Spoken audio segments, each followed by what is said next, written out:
So I've had members of the Black Watch Regiment reach out to me who are training these young men in the west of Ukraine and in Antalya in Turkey. They are primarily officer ranks down to sergeant. They are then transferred from their place of training in Antalya or the west of Ukraine to France.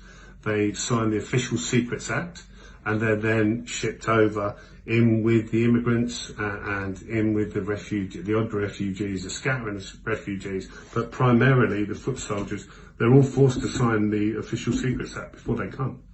Now, when these guys land on the shore, they stick out like a sore thumb because, one, they've got military haircuts for a start, and they've got a certain posture in the way they carry themselves because they're officers.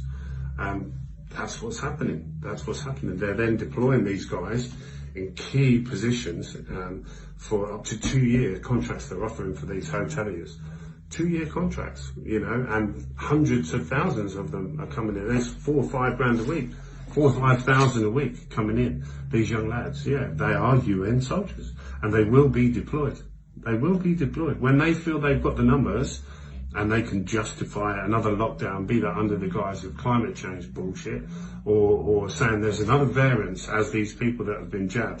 When I went to the meeting with Segram last September, they said anyone that's had an active ingredient will have between 2 and 5 years to live. There is no cure. Mike Yeadon from Pfizer said that. He said there's no cure for them. They can have pine needle tea, whatever they want. It won't work. They're doomed. That's why it has to be intravenously introduced. Now, as these people begin dying in incredible numbers, there's your new variant. There's your need for a lockdown.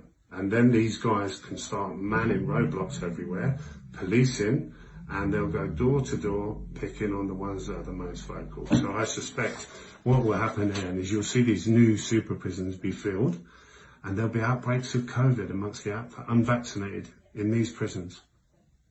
Who will even blink?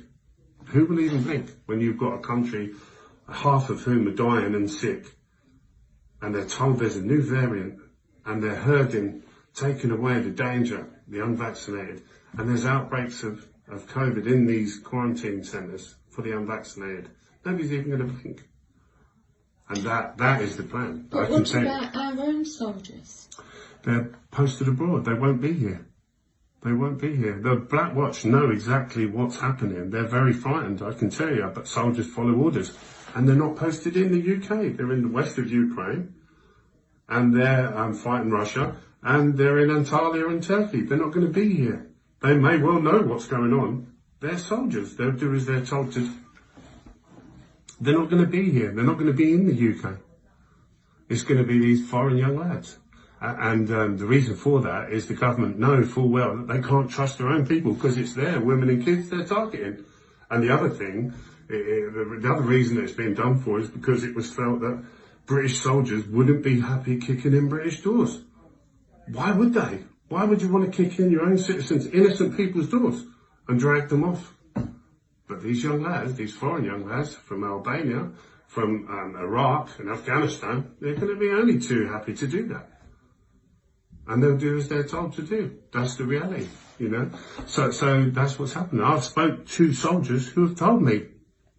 I spoke to Anna de Bisseret. She's a former army major. She's got many contacts still in the army, and they're all telling her the same thing.